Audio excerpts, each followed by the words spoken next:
All right, in three, two, one. Hello, hello. Good morning, good evening, good night. It's a late night edition. It's 1 a.m. and we are here back again, back at it again with another episode of the Conflict Management Podcast. We are an MMA podcast, mainly doing UFC stuff, MMA stuff from across the world. I am one of your co-hosts, the man, the myth, the legend, the awkward, awesome one, Mr. Main Event. Back at it again, the man with the plan, back at it again, like a new episode of Dan to Dan. Malik Miles, here we are. And my co-host. Sorry, I'm totally I botched was that, waiting on the that I was waiting on intro. my cue. Yeah, let me run that intro back because Okay, I go feel ahead. like that was botchman. Hey, forgive me. It is also 1 a.m. Okay, the man, the myth, the legend, Mister. The man, the myth, the legend, the awkward, awesome one, Mr. Main Event. Link Miles. Yeah, that's the best I got for you at 1 a.m. But yes, here we are again, and you, my good sir. Yeah, future Hall of Famer, one namer. It's it's Edom back again, and we're gonna be talking about UFC Edmonton that just passed the previous card because there were some interesting fights and results, and the Canadian crowd brought the energy again. And I have a common theme that we're going to talk about for most of the fighters who deserve a shout out from this card with their performance. So, uh, you will notice a pattern emerge as I go through these. Number one, Yusuf Zalal, featherweight. He had that super nice knee to the arm triangle submission. Uh, he got on the mic, did some good mic work, but and he's on a run. But this is the problem: no call out. You didn't spin it forward. You didn't give a future view of where you're going next. Okay, let's talk about another guy who had a good performance. Uh, Jordan, Charles Jordan, really good performance. Coming down to 135, looks really good in his new weight class. His speed translated. He hits a really nice guillotine finish. But I will say for him, while I also don't remember a call out, the downside of his performance is the opponent he was fighting was not elite, but was able to control him on the ground. And I think part of that might have been his willingness to look for those fighting off your back positions, which we also talk about a lot. And I think he might struggle with the elite grapplers at 135, but he definitely looks more competitive. So I think it was a good move for him. We'll go to now the brother of Faraz Zahabi, Ayman Ayman Zahabi. I apologize if I got that wrong. He was fighting Pedro Munoz. Big step up, veteran guy who's fought a really tough schedule. And again, he looked great. It's another great, talented 135er who's putting it all together with a great coach. And then he looked so good, unanimous decision. He looked ready for ranked opponents. He fought a smart and safe fight. But then he gets on the mic and he didn't say anything. He didn't seize the moment. He called for a top 15 guy. I don't know who number 15 is. You got to tell me. You got to make me care. You got to spin it forward and tell me who you're fighting. It's you you've seen you're in a great gym. You have one of the best minds in the sport to mentor you and coach you, and you have access to a guy like GSP who uh, tweeted on the night about you and congratulated you on your victory, as I'm sure a training partner of yours over the years at TriStar. You gotta get some promotion going. I know that's not like GSP's strong suit necessarily, and maybe that's not quite how you want to play it, but you're a talented guy, but you didn't take the risk to go for a big moment. If you're not going to have a big moment in your performance, you need to have a big moment on the mic. You need to call a name. You need to start something. You need to get the intrigue going. And we just didn't get it. Um, Now, a moment that we did have, this guy is one who had the moment, but again, no call out.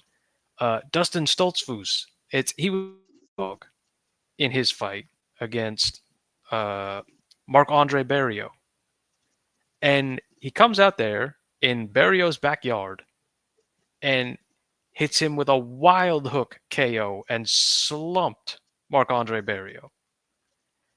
And you think like, oh man, he showed off the grappling, he showed off these wild hooks and put his power on Marc Andre Barrio. This is such a big moment. He's going to turn this forward, and he's going to take the card by storm, and he's going to say this was my moment in Edmonton, Canada. Wrong. No call out. Get a name. Get a name. Like you, I know you know a name of a guy in your division because this fight was at middleweight. So I know you know the name of a guy in your division. Even if you don't get it, just say a name. Maybe you get a response. That just something. Okay. And then the most, maybe not the most, but someone who really did not help themselves, even though, again, another great performance. Jasmine Jasdiavicius. Jazz That's the way it goes. Yes. Okay. So she hits a really nice Darce submission over her opponent, and she looked really good. Had a very good performance against Ariane De Silva. Okay. In the third round. And then there was no call out, not a name, although we will give half points around here because we give half points. Little half point for showing some personality on the mic. I don't know if you saw her post-fight interview. She showed like the impression that I got was that she might be a little bit like goofy.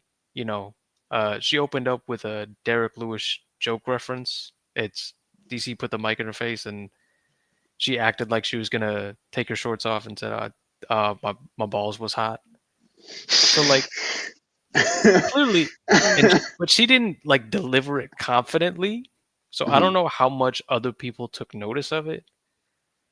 And she had like a kind of goofy kind of energy to her That's through her whole post it's a fight. good thing. I feel like it's like a nice, Yeah. like a. Well, It's nice to have. It's showcasing like the something, personality, right? Like it's It's a little bit. yeah. It's not the whole package that we're looking for, but it's something. It's you put something down on paper for us to grade.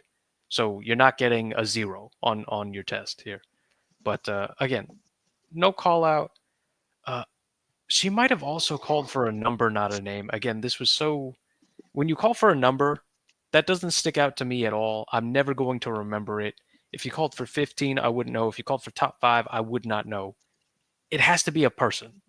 It has to be a person for it to be memorable. If it's not a person, there's no one to respond to. Like a number isn't going to respond to you.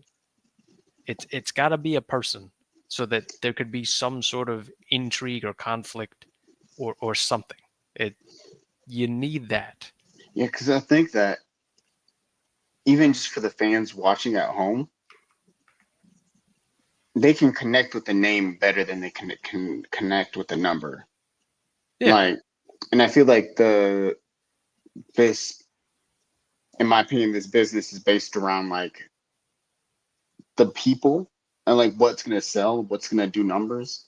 So I think that unless somebody's just like the most like the most hardcore of hardcore fans and knows every single fighter in the top 15 and there and like in a row, like 1 through 15, and they can just go, oh, 9, that's so and so, right? Mm. I think it kind of loses. I feel like it goes over some fans' head because they go, oh, 9 or whatever number she called out, and be like, okay, that sounds important, and that sounds like it would be cool, but no one kind of like remember. But if you shout out a name like uh somebody, you call out, like if you call out Rose, you call out Alexa, you call out Manon Farrell, you call out, you know what I mean, like whoever, Aaron Even if Blanchfield, you're not someone, going you to know what I get mean? it, just Yeah, call out the champion of your division. That's better than exactly. nothing. exactly. It's like, yeah, we'll get to my next point in a second after, Yeah. but Well, it's that those are my kind of big takeaway. It's there mhm, was five fighters who were on the prelims and the main card who I thought really had good performances. Some of them had good moments, mhm, but they they they really struggled with the entertainment part and spinning it forward and creating a storyline. And with the type of skills they showed and the way that the crowd was hyped for them, it's just a missed opportunity for all of them. But someone who didn't miss her opportunity is Aaron Blanchfield. exactly. And that was the next point I was gonna bring up is um before because I wasn't sure if you wanted to bring up the Riviera or not, but, so that's why I didn't bring this point up. But the next point, like you said, someone who did miss their opportunity, someone who made that call out and called the name out. While I do like the goofiness that she showed, Jess Vicious showed, because it's like, oh man, it seems like a cool person, right? Mhm. The call out and Blanchfield went against Rose Namajunas, former champion, uh, someone like a big name, had a good performance, and then got on the mic after a big win and called out the former lightweight queen, uh, once a champion, always a champion. My girl Alexa Grasso, I thought I was here for the call out. I think that would be a great fight. I think they're both great fighters. Aaron Blanchfield has a lot of potential, and I think that she could fight for a title. And we all know how I feel about Alexa Grasso. She's gonna reclaim her throne. She We already know Alexa Grasso. Sorry, it's late. We all know Alexa Grasso has great boxing. Her grappling is significantly improved. She's got the jujitsu now. Submitted the person who's like the second best women's fighter of all time. Just saying. Full round, well-rounded MMA fighter, right? Um, Aaron Blanchfield, she does have a really strong ground game, right? She's good on the feet, but I think her strong suit is on the ground, right? But I think that it's a really good fight, and it'll be interesting to see because it's a title eliminator. She called for a title eliminator, puts the stakes. It's both our names that are draws in that division, I believe. I think that gets the people interested, and I think it's trying to figure out what happens. I feel like if this is like the almost similar to like a wild card match, right? Like for NFL, it's like it depends on what's happening in another game that depends on what happens in this fight, right? Like depending on how the Manon Fiorot fight goes against Valentina Shevchenko can determine what happens in this one, right? Aaron Blanche, if Aaron Blanchfield can win, that's major for her, and she would get the winner of Fiorot or Valentina, right? But Fiorot wins, then Alexa Grasso gets the next shot. She goes against Manon Fiorot. Alex Grasso's being Manon Fiorot. Let's keep it funky. Let's keep it 100. Let's keep it a stack. If we're keeping it a stack, we're keeping it funky. I think that like Alexa Grasso beats Aaron Blanchfield. You already know. Anytime Alexa Grasso's on the card, going for Alexa Grasso. 10 times out of 10, 365, 7 days a week. While I do think that like Aaron Blanchfield has a really good ground game, and that is where she would ideally like to take the fight to is the ground. And Alexa Grasso is, I would say, the better striker in this matchup, and her grappling has improved. I would like to. I think it'll be really interesting to see how that matchup goes. Every fight starts on his feet, but I have faith in Alexa Grasso, Team Grasso all the way. I say she wins. I say second round finish. Um, and then we'll see. Because if I think the interesting, because if Blanchfield wins, right, Mm, it's most definitely a title shot, right? Because mm. you don't beat Alexa Grasso and don't get a title shot. It's crazy talk. What are we doing? What are we talking about, right? But I don't think that's going to happen. You know, I'll just say it may just maybe it might be biased because Alexa Grasso was one of my favorite fighters. She is my favorite female fighter. And but I do think just objectively looking at it, taking my hope, what I would like, my preferences out of it. I do think it's a close fight on paper. I do think it's like, I want to say maybe 60-40 Alexa. You know what I mean? Mm.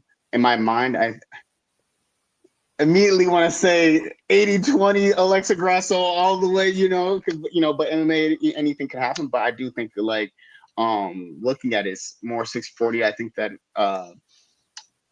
it's a definite shot for Erin Blanchfield if she gets the win, right? But for Alexa Grasso, I think it's the more interesting route where if Alexa Grasso wins, not if, when she wins, it really depends on who wins the Manon Fiorot and Valentina Shevchenko fight determines what happens next, right? If Mm. Valentina beats Manon Fiorot, which I think is gonna happen. I'm sorry, this Manon Fiorot is good fighter, but Valentina it's Valentina Shevchenko.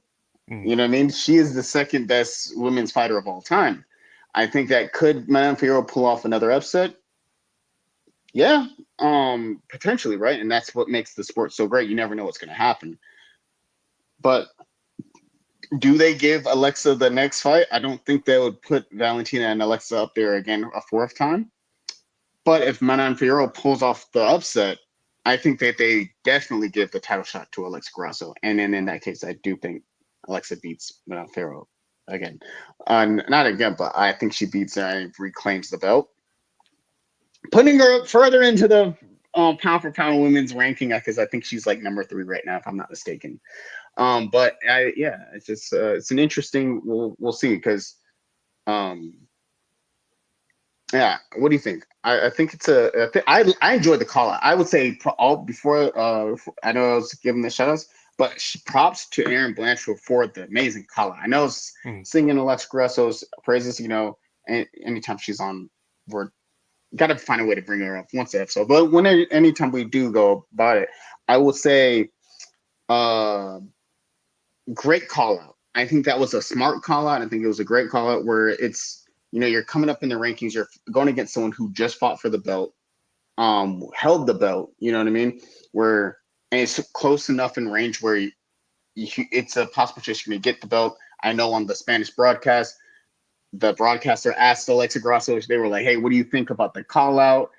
Like, Aaron Blanchfield said she want to fight you, and then Alexa Grasso accepted the challenge and said, "Hey, that sounds amazing." When she was on the Spanish broadcast, she was just like, "She's a great fighter. I think it could be a great fight," and it is. I think that outside of the title fight that's going on, I think that is the best fight that's in that division.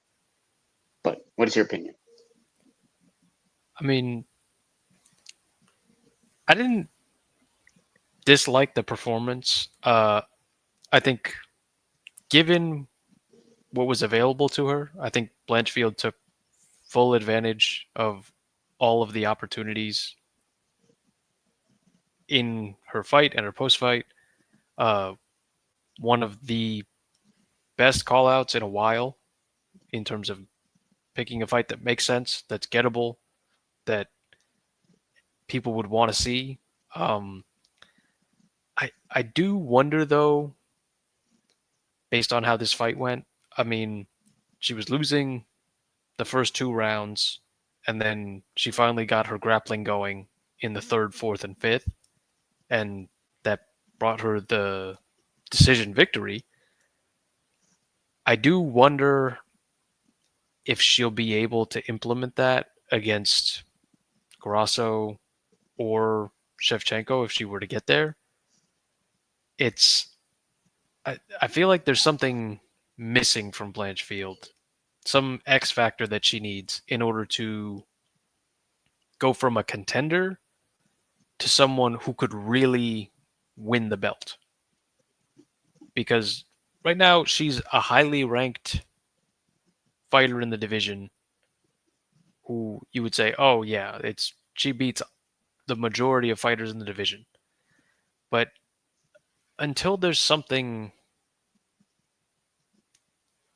that really pops off and shows, it's hard to believe that she's going to win the title and be the champion for a while, or that she's like the next generation of female flyweight. It doesn't feel that way. It's based on that performance, I would say Blanchfield is more like a contender who's going to be hanging around, but I don't think that she's necessarily going to be somebody you think, oh, like Blanchfield's coming for the title and this is going to be her division now. Like I just didn't get that live. It's as much as Rose has looked better at her new weight class and like she's had some good moments and stuff. This just wasn't a super impressive performance. And when you have the grappling advantage the way that Blanchfield does and did, I expected her to do more with it and more than just get a narrow victory. It's I mean, she is 25 years old, but at some point you have to show an area where we think you can beat top contenders. It's you have to show an area where you look dominant and you can create a doubt in the fans' mind about who's really the champion of this division, and if you matched them up, who would win. And it just looked like Blanchfield's strongest suit was her grappling, but she lacked either the confidence or the ability to get into the grappling when she wanted to. It seems like all the times that she ended up doing well in the grappling, it's because Rose was engaging in the grappling with her rather than Blanchfield taking it to her. So I don't know if that's a mental thing or if that's a skills thing. If you're Team Blanchfield, you would hope it's a skills thing that you can train and work on. But I have concerns, even though again, you're 25, you're ranked in the top 3 now. It's you're on a short list for the title in your division. It's all of this is happening very well and fast on a timeline of events here. But are you here just to have a career, or do you want to be a champion? And what kind of champion do you want to be? Are you trying to hang around and just maybe get it once and say like, "Hey, I was champion once," or are you trying to establish a legacy where you can put yourself in the conversation of best female fighters that the UFC has ever had? And if that's the goal, you really have to take that next step now. It's you have to have a performance where you are showing that you are head and shoulders above everybody in the division at a skill or a attribute, because I'm not seeing it right now, and as much as there's time, you never really know how much time is left in an athletic career. So I'd like to see some urgency from Blanchfield and her team to really push to maximize her potential and really get some element of her game that is at a really high level so that she can always have that in her pocket and always bring that out in fights if she wants to be this long reigning champion, because I don't feel like she has a standout attribute as we sit here today. Yeah, I would agree with that. I think that there's like we said, strong points is the grappling, but it's getting into the point of getting into that and trying to like filling that, I guess, not gap, I guess you could say, but we're engaging in it when you feel when you want to, right? And I think that if you're gonna be because she's done well on the way up, but I think when you're trying to take on the top of the division, right? You're trying to take on the Alexa Grossos, you're trying to take on the Valentina Shevchenkos, the people who are at the like the pinnacle of the division. You need to be a well-rounded fighter, right? You kind of can't be the. It's I think very rare you see like someone like an Alex Pereira who is very dominantly one skill set make it become like such a superstar. But when you have people like Valentina, you have people like Alex Grasso who are well rounded, who are very good at a lot of things. You kind of need, especially if you need to be well rounded to like I think become a champion, in my personal opinion, right? Especially when you have such like dominant champions, such like S tier people at the top of the division, right? There's nothing Valentina Shevchenko is not good at. Let's just be honest, right? The Even though as we all no, I've been Team Grosso since 2017, 7 years strong. I was there rooting, saying that she was going to do it, but also a lot of people didn't think so, and for fair reason. Valentina's proves she's great at striking, great at grappling, great at jiu-jitsu, all those different things where the cardio, the footwork, where if let's say a Blanchfield goes against Shevchenko, right? What what is she gonna do to neutralize the striking of Valentina Shevchenko, right?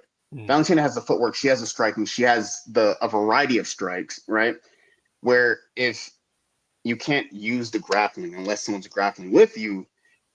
I think if you're in a kind of a losing situation because in order to get to the ground, every fight starts on the feet. So you got to be able to like close that space and utilize that, right? Especially when you're fighting someone whose dominant style is striking and you're a grappler. You need to be able to kind of close that distance and utilize your game plan, or else you're just going to be kind of just on the back foot the entire time. And then plus again with Alexa Grasso, she is a boxer. She is a well-rounded martial artist and a great one at that, right?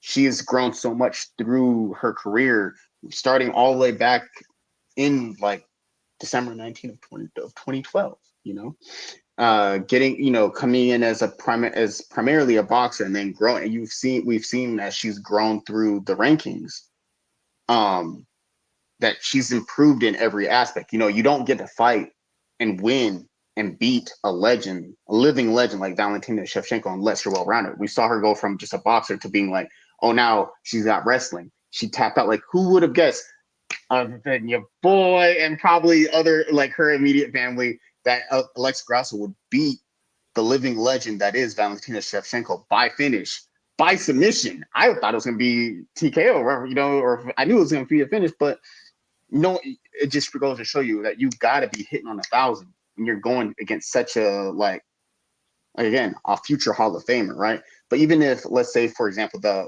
Alexa Grasso fight comes through, right, and you're fighting her, she again same situation as the Valentina fight. What are you gonna do to like get to utilize that grappling when you need to? Because again, Alexa is a beast when it comes to the striking. That's her bread and butter. You know what I mean? Like she's good at grappling. You saw her go for a couple of submission attempts during the third Shevchenko fight, and she won it in the first one. So it's not like, oh, it's going to be a cakewalk. Oh, if I could just get her to the ground, it's going to be, you know what I mean? Like, no, like it's she's going to piece you up with the striking. But like if we just look at her record, right? Alexa only has 4 losses. And when you look at her record from like, let's say if we start all the way from like the very first, and then technically, yeah, go to the very first UFC fight she had back in November of 2016, we have Heather Clark win by decision. The one loss is to Felice Herrig, which was like 2017, win against Randa Marcos, right? lost to Tatiana Suarez, one of the best in the, you know what I mean? Then you have the Karolina Kavich, Carla Esparza, win by that. Lost to Esparza, into win against Gian, Macy Barber, Joanne Wood, Viviana Arujo, Valentina, right? So even when you look at these losses, right? There's, let's see, it was 1, 2, 3, 4, 5, 6, 7, 8, 9, 10 before the first loss. And then after this Barza fight, it was 1, 2, 3, 4, 5, 5 before she lost to Valentina.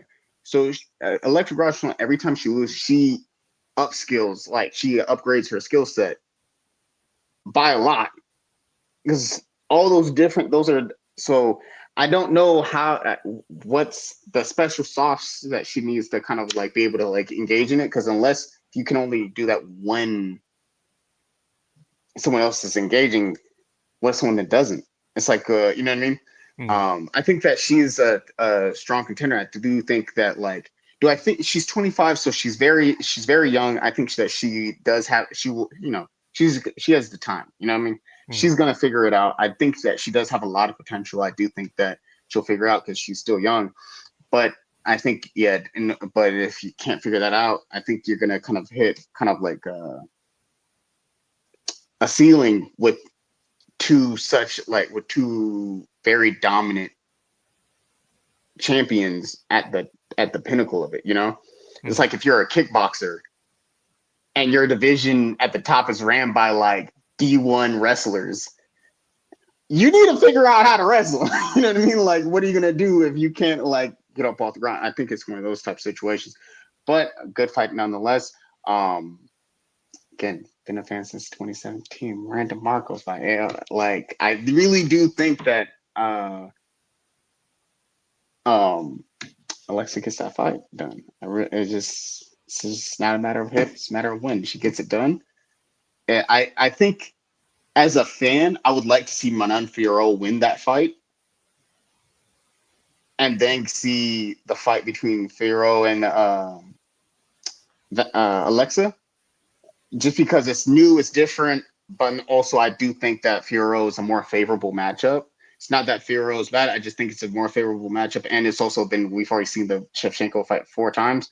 I think that if, but just as a longtime watcher of the sport, I do think that Valentina wins that fight against Fiorot, and I don't know what they do in the meantime, right?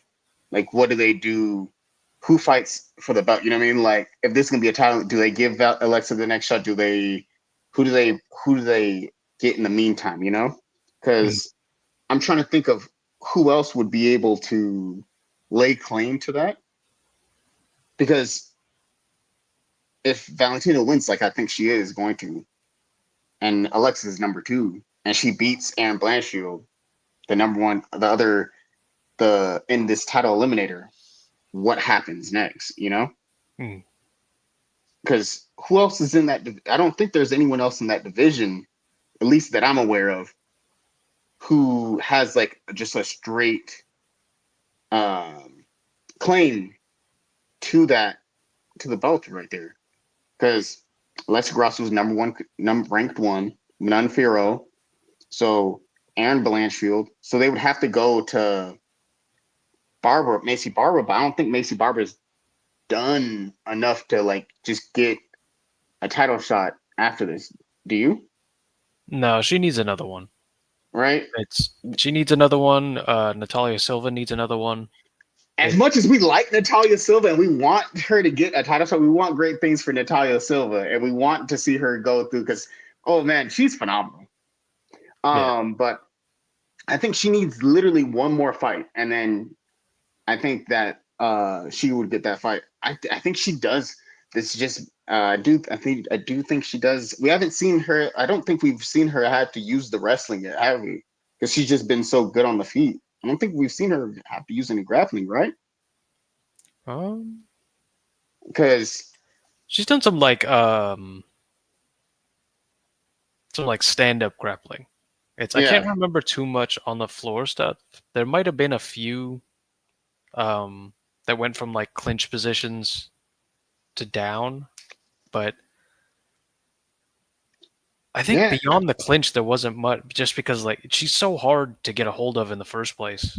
exactly. Like the footwork, the striking, the agility, you know what I mean? Like Mhm. she is such a top tier striker, and that that black belt in Taekwondo, plus now that she's got the kind of like clinch, it kind of can keep people from taking her down. I think it's just the explosiveness, the quickness, the agility, the footwork, like the variety of kicks, and how fluid she switches back and forth from orthodox to southpaw. I think it's hard to keep up with. But again, I'm gonna read this out to you, right? So if Valentina wins, like we think, right? If we're game planning what happens next, right? In a scenario, because the easiest scenario is Macy Barber. If not Macy Barber, if Aaron Blanchfield wins, that's the easiest path to the title, right? Mhm. Because if you're number three, you beat number one, you're fighting for the belt, right? But not if, but when Alexa Grasso wins, it really tosses it up, and it's really a depending on like who wins, right? Because if Mhm. Valentina wins, which there's a 90-10%, I think it's 90-10 Valentina in that fight. That's just me. I don't know about you, but let's say Valentina wins against Fiorot, right? It leaves the division in a kind of a standstill, in my opinion, because if you're not going to give Alexa Grasso the fight because they've already fought 3 times recently, if Manon Farrell loses, she's not going to get another shot right off the bat. If Alexa Grasso beats Aaron Blanchfield, she's not going to get that fight off that. Macy Barber still needs another fight. Natalia Silva, as great as she is, she needs another fight. Rose just lost, so she's not going to get another shot. Uh, Caitlin Serminara, I don't. Doesn't seem likely that she gets the belt, the shot at the belt. Then we're already at 7. We're already at 8. Jessica Andrade, I don't think so. Viviana Arujo, 9. I think she's fighting this weekend. If she wins, maybe. But like, that's very shaky. But I don't, Mhm. I think now we're at Amanda Hebus at number 10. You know what I mean? Like, you're going pretty deep into so it leaves the division in kind of a standstill in Yeah, that kind of scenario. there's definitely got to be more more fights to play out before we can say like, oh, who should be next? It's we definitely have to see, because there's interesting names there for sure, Yeah, there's a lot of really interesting names. but we got to start matching up some of the higher ranked fighters to see, okay, who can make a good argument and who can time it correctly, kind of. And that's up to the UFC and scheduling of, okay, when is the Fioro Shevchenko fight going to happen, and then how do we time that up to queue up a couple of people to maybe have their chance to make a good argument for themselves that they should be next. Because I agree. I think that the best route, again, for both fighters, for Alex Grasso, the best route is Manon Fiorot wins. It's a straight shot to the belt. She was a former champion. She beat it was a title eliminator. She gets the shot, right? Aaron Blanchfield gets the shot either way. But I think, yeah, but so I feel like Manon Fiorot wins, best case scenario for Alexa. Uh the but if Valentina wins, it kind of, yeah, it's where are we stacking up people? Who's fighting who? You know what I mean? Mm. Speaking of what's next, what do you think's next for Rosen and Namajunas after a fight after that loss? Um, it's tough because I I've said as much before that I'm out on Rose because of how she feels relative to the sport. In that, when she was the champion before, she said it was a relief to lose the belt.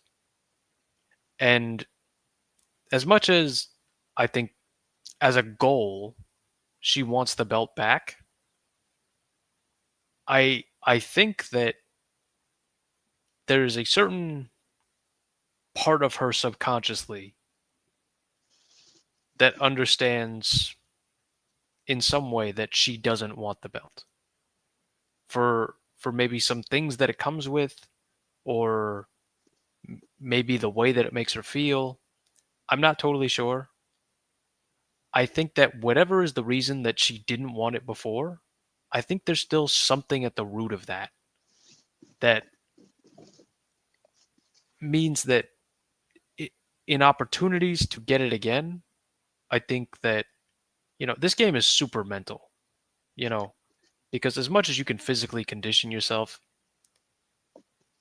what you're able to do when someone's firing at you is all going to be mental, because everybody's trained for this stuff. Everybody has looked at these scenarios. It's at the highest level. These people know what they're going to be looking at, and they know the type of danger that they're in at all times. And being able to mentally handle that and answer with the correct answers that you've already prepped is a very difficult mental task to accomplish. And I think that when you look at this fight, where she won the first two rounds and then just couldn't get a single round of the last three, in a fight where we're saying that Blanchfield didn't have like a super dominant performance, wasn't outstanding in the way that she fought, and wasn't super aggressive. It felt like it's a missed opportunity for Rose, you would say.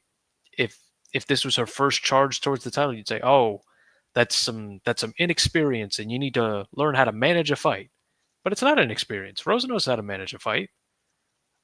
So on the night she didn't do it, is that, hey, it's a one-off, and this is a tough division, and these girls are bigger, and they're she has to adapt her fighting style? I don't know. I don't know why Rose is still fighting. To me, that is the million-dollar question, and something that I think every fighter has to ask themselves personally, is why are we still here? It's Rose has been a champion multiple times over. Twice. It's She has a legacy in the sport for what she's accomplished. Ultimate Fighter. And if she walked away tomorrow, no one would have anything bad to say about her, or say like, "Oh, she didn't do this or she didn't do that." Ultimately, we would remember the good things and the performances and the moments and all of the And the positive memories. things Hmm. that Rose has given us over the years. Oh, absolutely. And I think one of the lasting legacies of Rose is we feel like, despite all of these moments that we've shared and memories, we don't know Rose.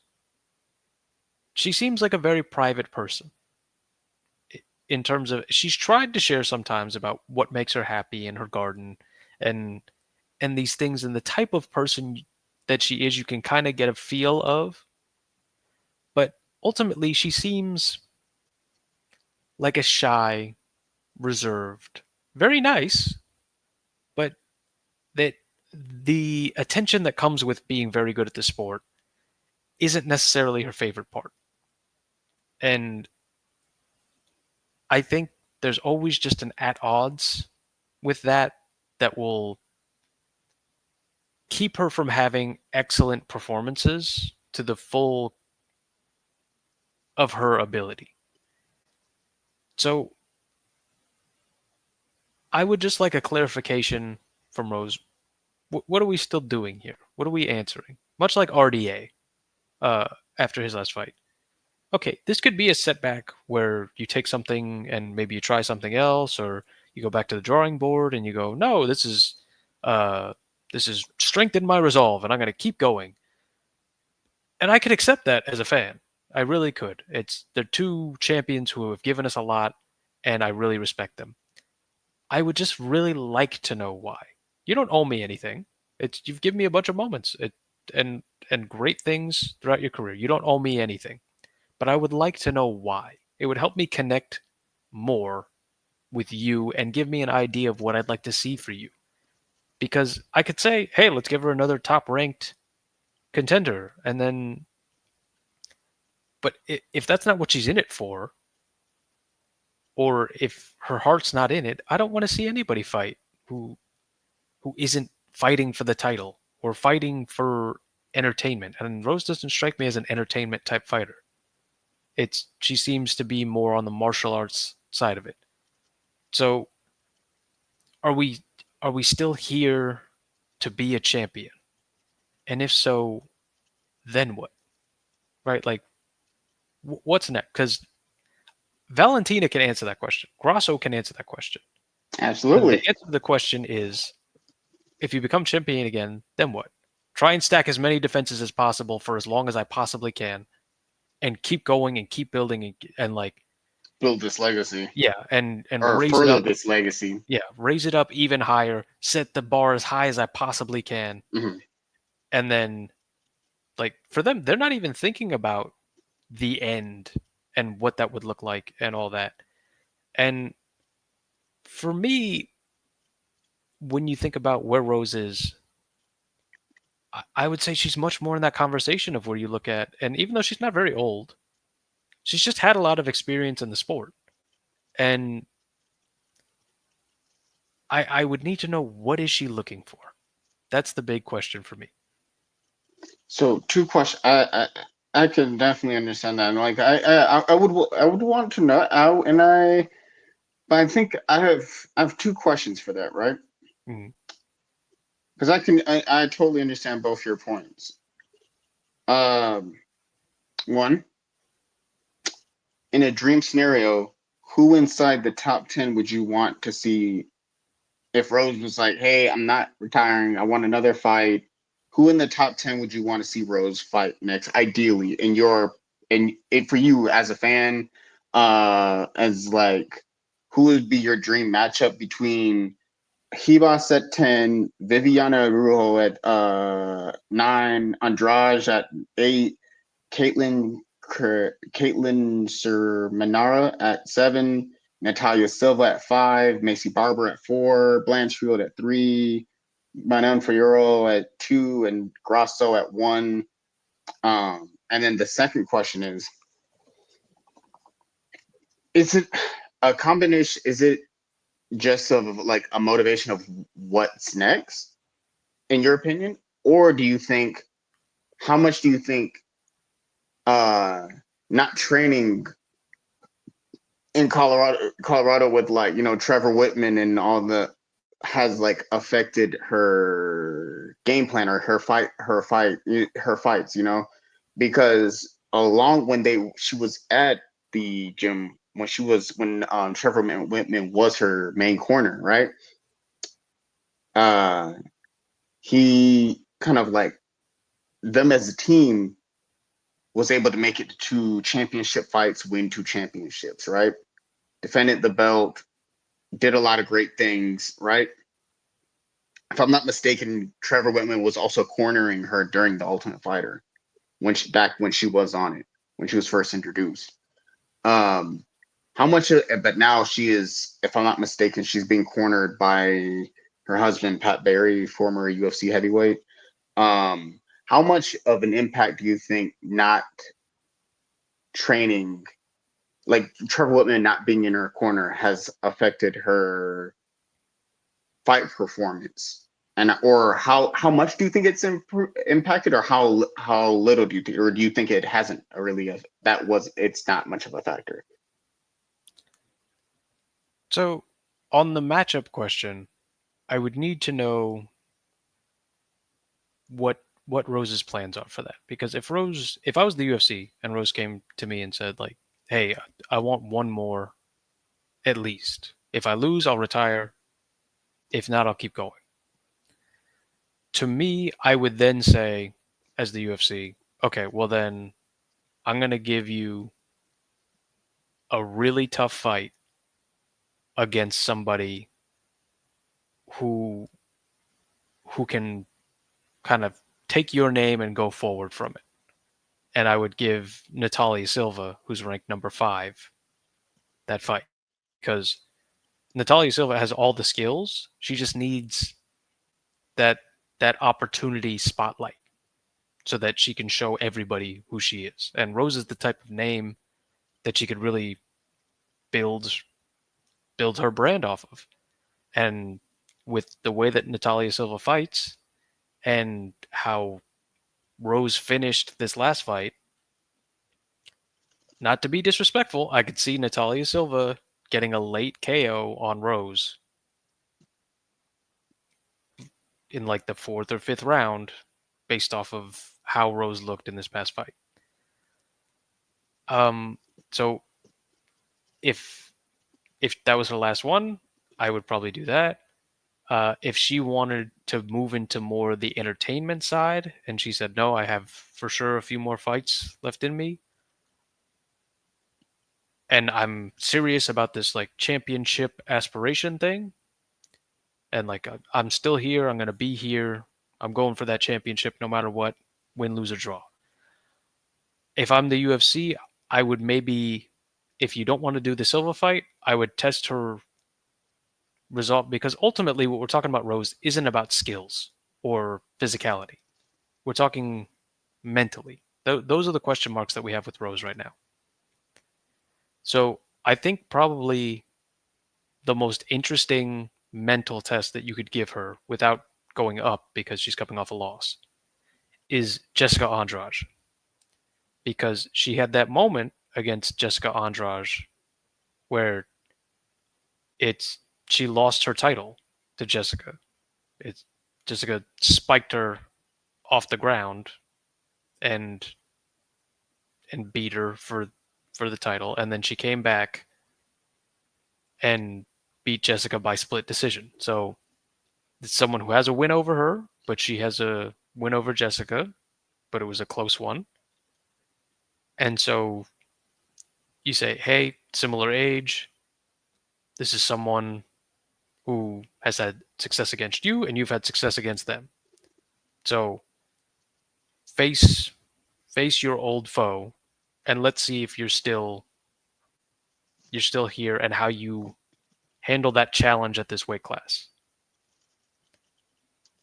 If she's serious about title implications and continuing no matter what.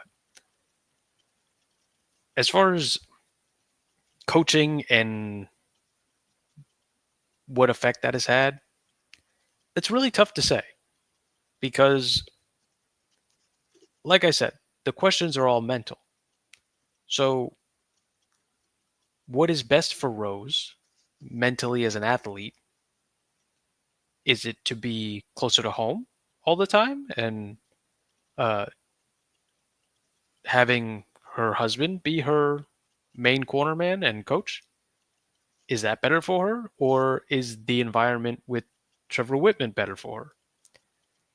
It's tough to say because as much as you would say, well, based on past history, she's won more fights and been in more important fights and been a champion with Trevor. Okay, but she was also perhaps a different person at that time. So is the environment she's in right now the best place for her? It's really tough to say. Do I think Trevor is a better X's and O's game plan and in-fight adjustment coach? I absolutely believe he is. But to me, I don't know if that's what Rose is missing. I'm not so sure that that's the missing piece, that if you just put her back together with Trevor Whitman, that's the extra 10% that's going to push her. I really believe that it's some sort of motivation or some reason of why that she needs to find in order to be a champion again. And even then, by the way, it is an uphill climb at 125. I Yeah. I based off of her best performances at 115, I wouldn't say that she'd beat Grasso or Valentina right now. So, And Rose and is good. Rose is great, yes, but she's not beating Grasso or Shevchenko in my opinion. And that's not even just me being like a super big fan of Grasso and a super big fan of Valentina. It's just like I think that when you look at her performances, right? at the achievements she had at the previous weight class to like now, I think that I don't see a path, I guess you could say. I don't see that one, like, based on the performance she's had at this weight division. I just don't see her beating Grasso or Shevchenko just And because. Go I ahead. was going to say, with her resume already, it's trying to explain her career to anybody is going to be supremely bizarre. You're talking about someone who beat two of the greatest 115-pound fighters that we've ever Yeah, seen twice. She beat yeah. Joanna Wei twice Lee. and Wei Li twice.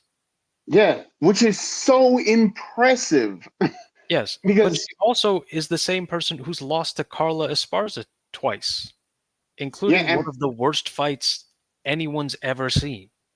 that is also true. But you know what I think it also is too. I think it's one of those things where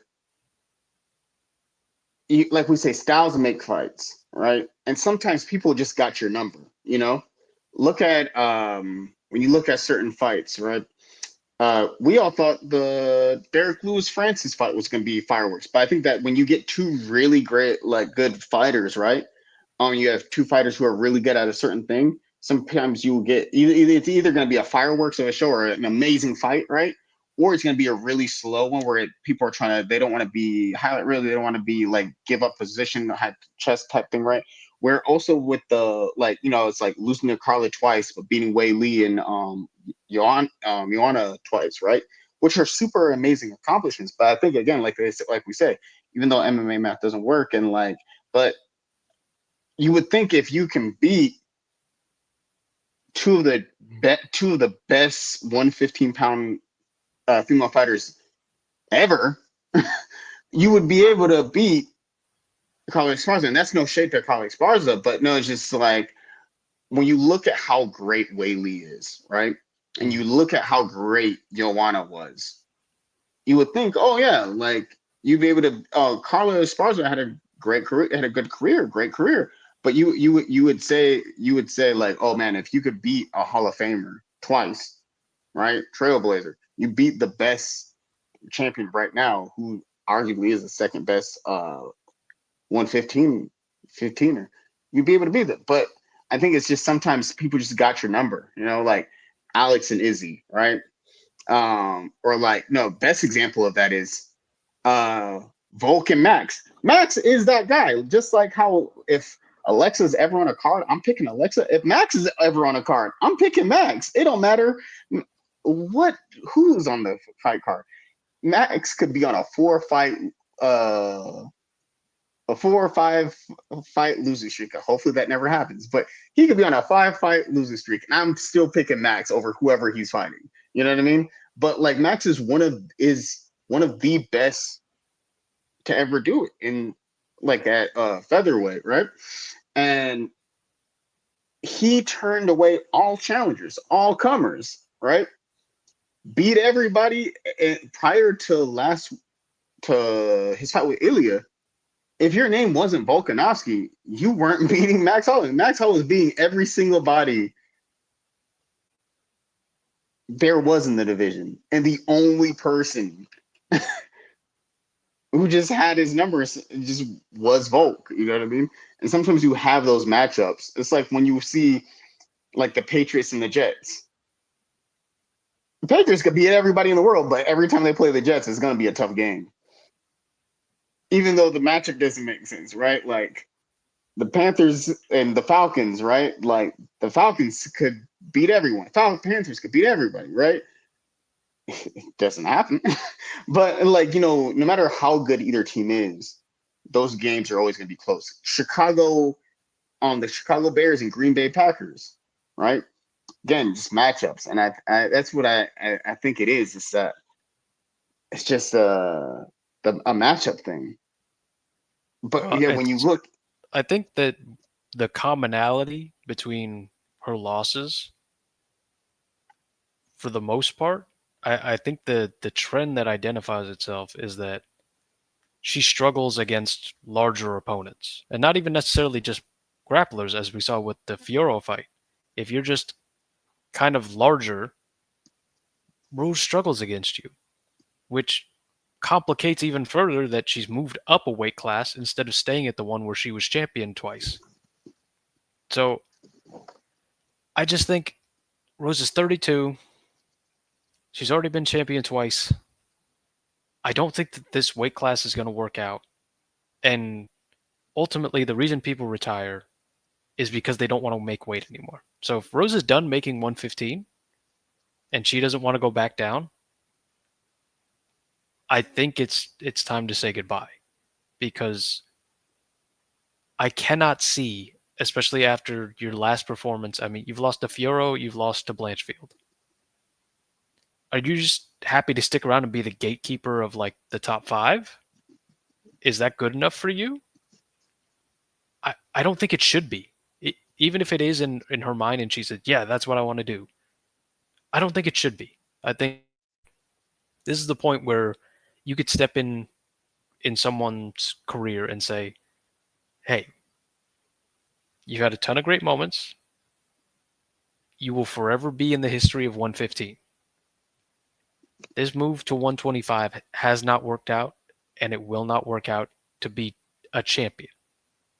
You can have middling success here, but ultimately that does not raise your legacy any, and you're not going to be in entertaining fights that make you money. So I think it's time to start talking about exit strategy and game plan. Or if you can still make 115, maybe there's a third title kind of waiting for you, because the current belt holder is someone you've beat twice. So do you want to go down to 115 and try to be a champion? Or if not, maybe it's just time to hang it up.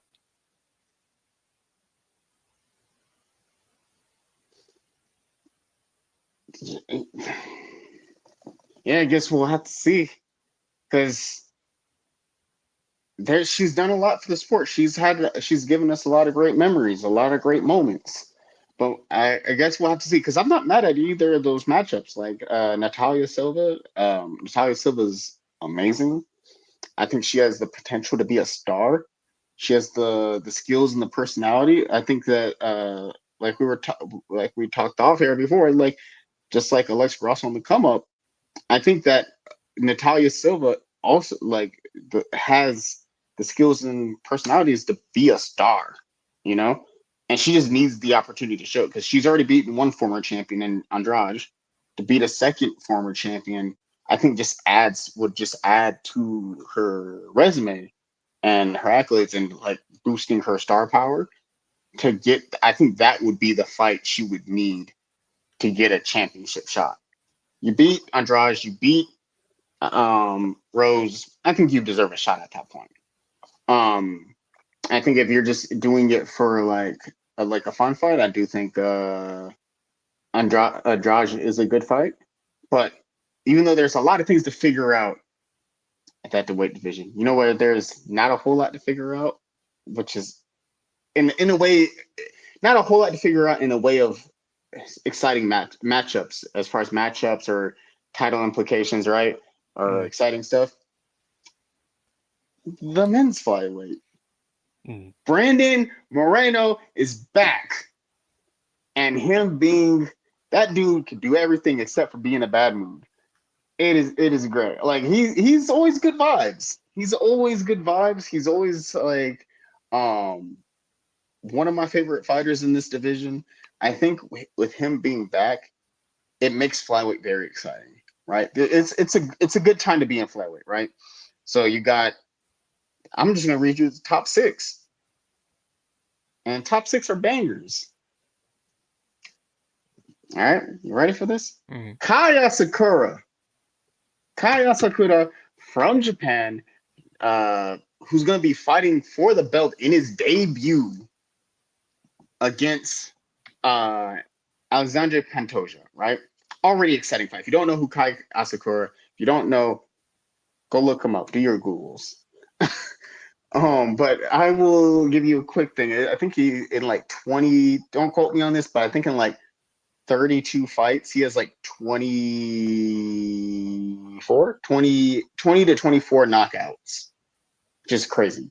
And I think like 18 of those or 15 to 18 of those 20 knockouts are like first round finishes. So if he's as good as advertised, it's an exciting time for the flyweight, right? And Pantoja is great. You got Brandon Royval, right? You got Brandon Moreno, Amir Albazi, Kai Kara France, Tatsudo Taira. That's an exciting top six. There's so many matchups you can make from that. Kaya Sakura beats Alexander Pantoja. Kaya Sakura versus Brandon Royval, exciting fight, right? You do Tatsuro Taira versus Kai Kara France, exciting fight. Or even Brandon, or even if you mix it up and you do like Brandon Moreno versus Tatsuro Taira, exciting fight.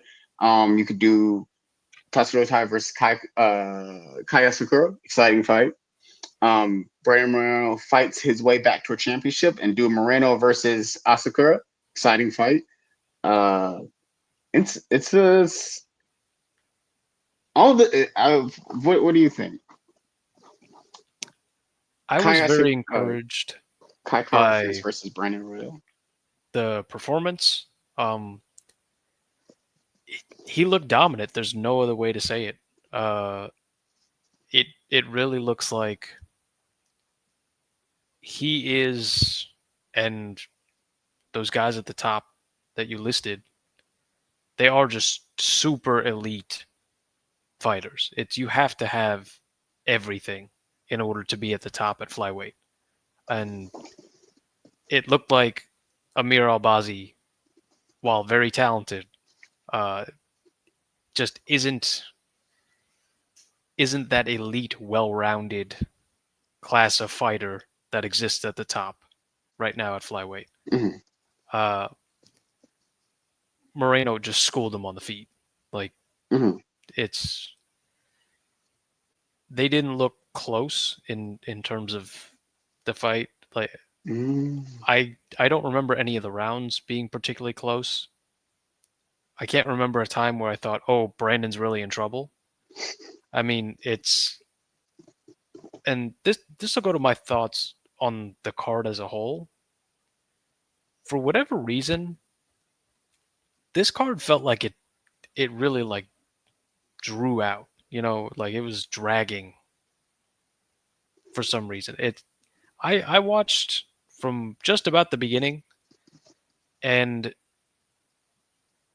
by the time I got to the main event, I was starting to lose kind of focus, and I was losing focus because a it felt like the event had been kind of drawing on. There was like really boring fights on this card, um, that really just padded the runtime, and by the end of it, I was starting to like kind of fade in and out.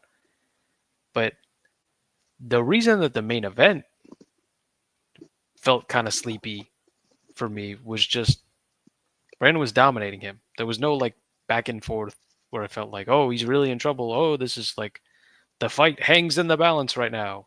Like it just felt like, oh, as soon as I saw like probably the second or the third round, somewhere in the second round was when in my mind I kind of like checked out and said, oh, Brand's just gonna school him for 15 minutes. I can kind of like change my position. I can go get some water. I can like stretch out and relax. I don't have to face the screen anymore while the fight's happening.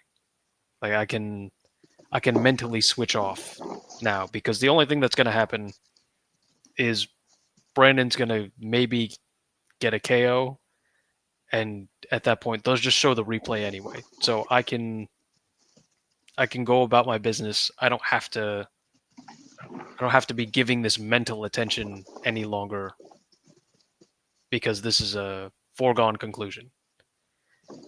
And yeah, he basically just did everything right. There's no real holes you could say. It's as much as I could say, oh, he didn't call anybody out, he really can't because he just wants the belt back, and he doesn't know who's going to have it because you have the Pantoja Asakura fight that has to work itself out, and then Royval is going to get the winner of that, and Royval beat Moreno, so Moreno's not going to be able to jump him in the rankings and get to the title.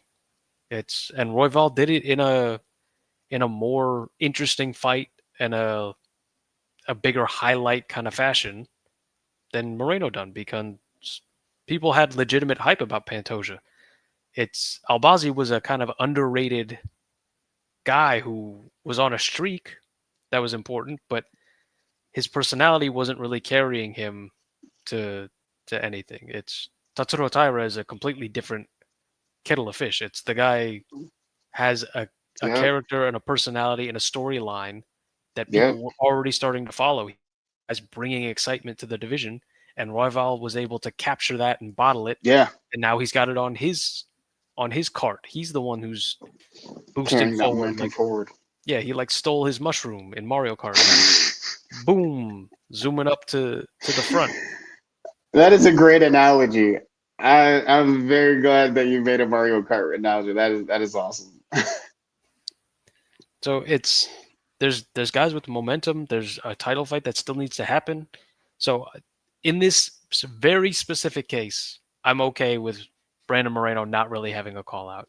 And while I was watching him, I was also thinking this, and I want your thoughts on this. Do you think that he would do well at 135? Because I was looking at his frame and I was thinking, rather than just having all of these different trilogies and quadrilogies and all these guys uh, going back and forth all the time, why doesn't Brandon just go to 135? Like, there's better matchups there. He's arguably the biggest name at 125, but it That's feels like he could, bantamweight, right?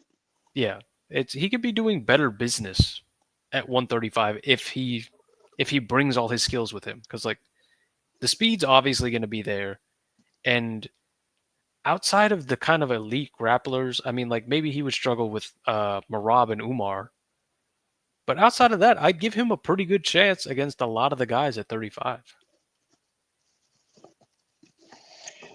Yeah. I'm looking at it right now, and while I do think that he might potentially struggle with Marab and Umar, I think that yeah, every other fighter I'm looking at on here, I do give Brandon Moreno the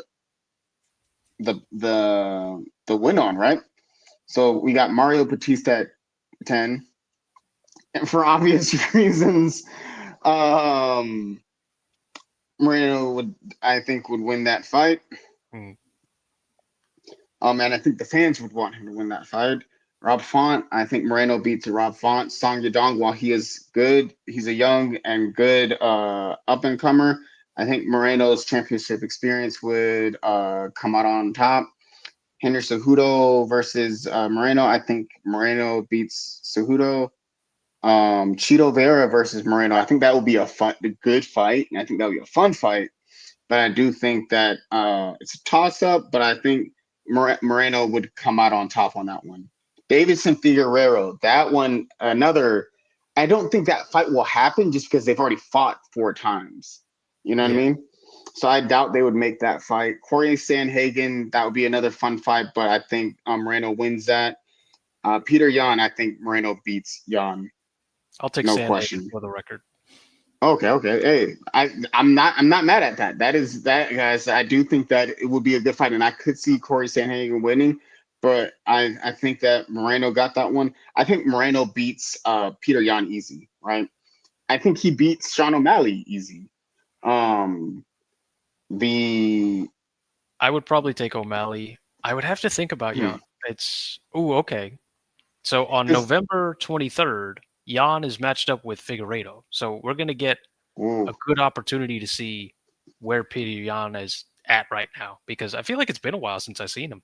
Yeah, I got Davison in that fight. I I do think that too. yeah. I don't remember. Okay, so Jan fought last March 9th when he beat Song Yadong. And I don't remember that fight at all. Hmm. Me either. I would have to I would have I to think think I about it. think Jan won. If I'm not mistaken, I think Jan won that fight, but Yeah, I by can't remember unanimous how. decision. Oh, okay. He outstruck him 129 to 104 and had 99 significant strikes to Song's 86. I'm the more I look at it, I think really the only fight that I see Moreno potentially might be at a because I think I give Moreno either like 50-50, 60-40, 70-30 against most people in the top 10.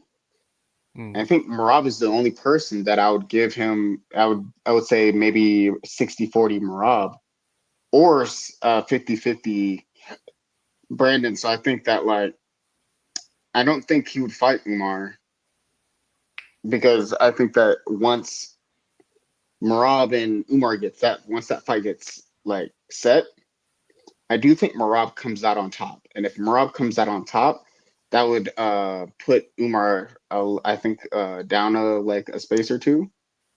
And by that time that fight gets made, I think if Brandon went into this division, he would be like surging upwards. And I don't think strategically that'd be a good fight to take if Umar is going down in the rankings and you're soaring upwards.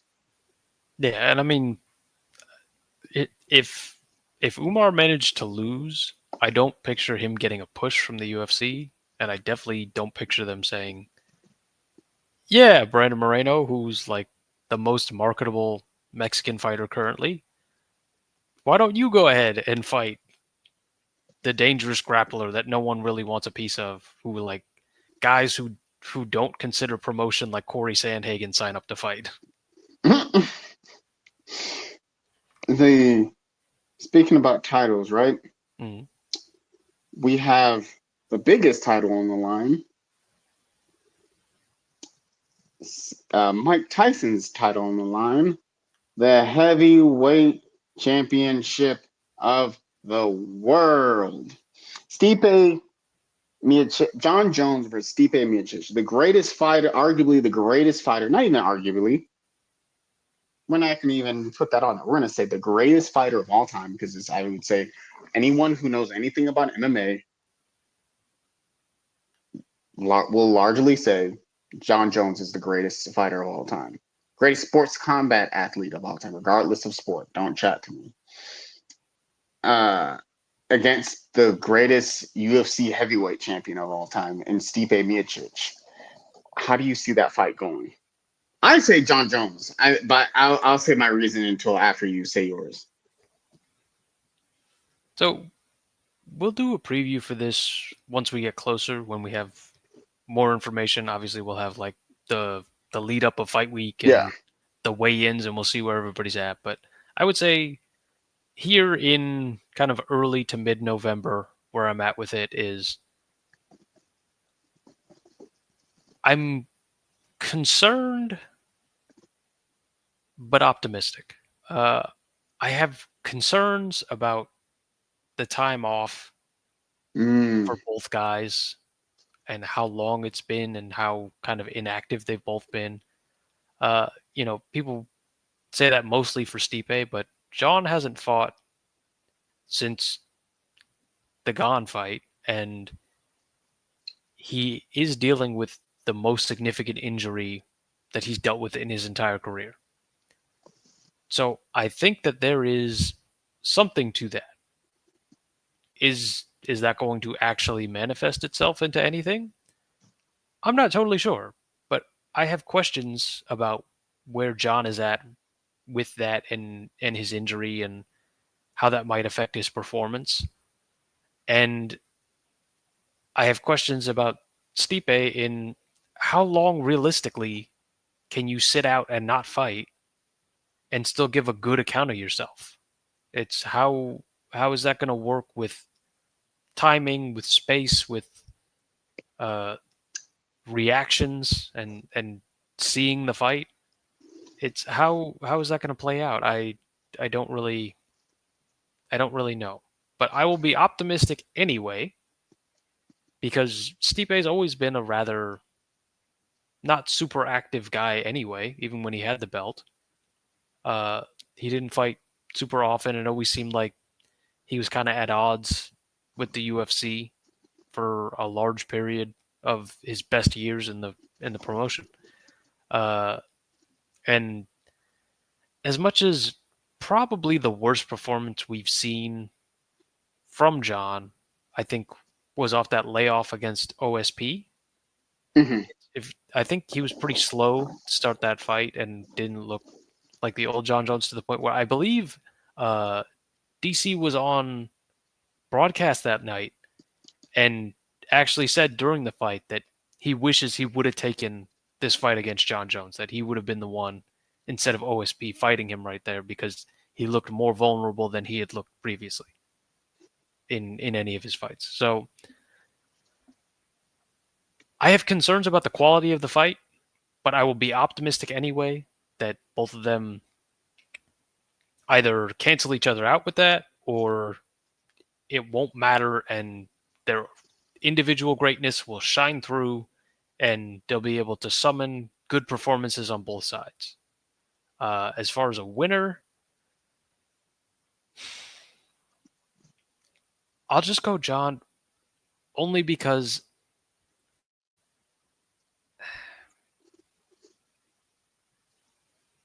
I, I've never seen John look vulnerable where I thought he was out of a fight. And as much as I think this is destined to be a decision, if John wins, I don't think that he's going to be able to put out Stipe. And Stipe fought Verdum, and I don't believe Verdum submitted him. I believe Stipe beat Verdum. If my mind is operating correctly, which it could not be, it's like we said at the beginning of the episode, it's late and it's getting later. But I don't think that John will be able to finish Stipe. I think he'll have to win by decision. So I will go John Jones by unanimous decision, but I'll say Stipe looks better than anybody thought, and he wins 2 rounds. Hmm. That's pretty. That's pretty high. I think that like John Jones. I think he gets the finish. I think that it would it would turn the MMA world upside down if just Stipe were to come like pull off the upset. It's crazy to say that Stipe in an upset, but I mean like Mm. since he is like the best heavyweight of all time. But I think that in the UFC, but that's how great John Jones is.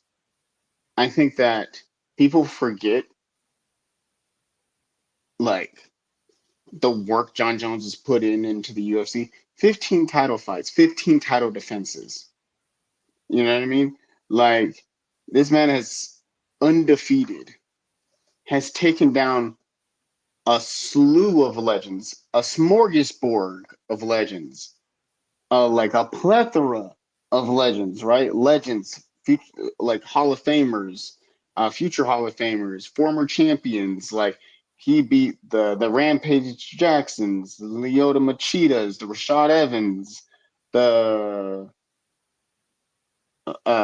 what's this brains blanking, but Vito, I think he fought Vito Belfort, but he is there's nothing like similar to Valentina. There's no weak spot in John Jones's game. You know what I mean? Very high tier, top tier wrestler. Great striking, very unorthodox style of striking. You know, he's got the grappling from the wrestling time. You know, he's got submissions unlocked. I think that like more opportunities will present itself for John Jones to finish Stipe than I think Stipe could have against John Jones. However, I will say I think Stipe is very durable and I think it would take until like the third or fourth round for John to get the finish. John wins this fight, he retires as the greatest of all time. I think that it's a tad bit annoying when you hear people toss out who they feel like is the best, and they'll say if the name doesn't, as long as John Jones is fighting, people are not saying John Jones is the greatest fighter ever, greatest fighter of all time. They're just chatting. You know what I mean? Um, I will stand 10 toes down on that firmly. John Jones is the youngest UFC champion ever in history, two division champion, nine again, 15 title fights, 15 title defenses. Who's doing stuff like that? Who's being uh all these legends and Hall of Famers and former champions and former title contenders?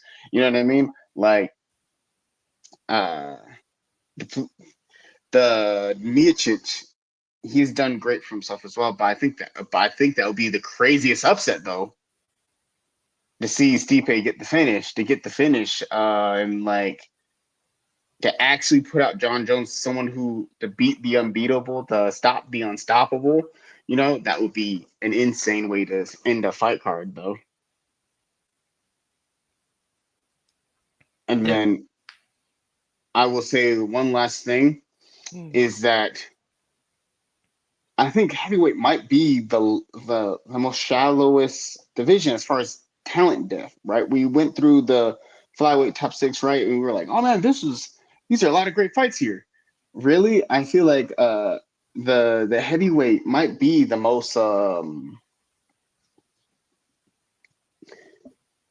shallow as far as like talent depth, right? It's very top heavy, right? So you got John and Stipe who are in a legendary category, right? And then underneath them is Cyril Gahn and Tom Aspinall. And then after those two, there's a large drop until the next group of contenders, just because John and Cyril and Tom Aspinall are the next generation of heavyweights, but they're so much better than the rest of the division where there's really no one that can beat either one, right? So it would just leave Tom Aspinall and Cyril fighting for the interim belt if John and Stipe both retire. Because if we're looking at Alexander Volkov, Sergey Pavlovich, Curtis Blades, Jailton Almeida, Sergey Spivak, Marcin Tybura, Jairzinho Rosenstrike, none of those guys are beating Tom Aspinall or Cyril Gahn. What do you think? You Yeah, I mean, the as long as it still exists, it's the the most shallow division has to be women's bantamweight, just because like there's Pena, there's Harrison, uh, and there's Pennington, and beyond that, there's like a couple other names of talent, but uh, not really, names of mhm, promotion and entertainment, mhm, or like super awesome fighting style that mhm, is, is entertaining, even if you don't know who they are. So the heavyweights will always have that going for them, where even if they're not contenders like Tai Tuivasa, you'll still always want to see him fight. yeah, It's, Ty and Derek, always fan favorites.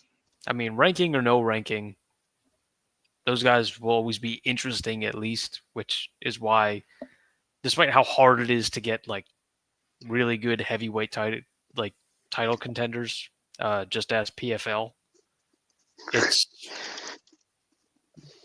these divisions will always be open because they open themselves up to and create a lot of chances for big exciting moments and big knockouts. And something about two giants swinging, as Derek Lewis says, swinging and banging. Uh, there's just something about that is really unique and interesting in the heavyweight division, even if it's not super high quality stuff. I mean, like if you want quality stuff, check out what's going on at 125. Uh, Yeah, Female or male, what's going on at 125 yeah, is phenomenal and yeah. is really the like apex expression of what's going on in fighting. Period. In terms of all the technique that's on show and the dynamism, how quick everything is. There's never even in boring kind of fights, it's usually boring because someone's getting completely washed. It's not boring because anyone's stalling or there's no action. There's always action. Hmm. I agree. I think that's enough. That's enough for a wrap. I think we can wrap that up here. Um, that's our time. That's our song. Appreciate y'all hanging out, vibing for this late night episode. Hope you had a good time. Had a good time. I hope you enjoyed listening because we enjoyed making it. We are very sleepy right now, but we made it happen for you guys. You know, we're here to spread good vibes and making it happen. Yeah, spread the word, enjoy it, vibe, send to your friends, and until next time, drink your water, eat your veggies. Chase dreams. Go try out for that job. Go try a new hobby. Go do something. Go touch grass. Watch your favorite movie. I don't know. Have a good night.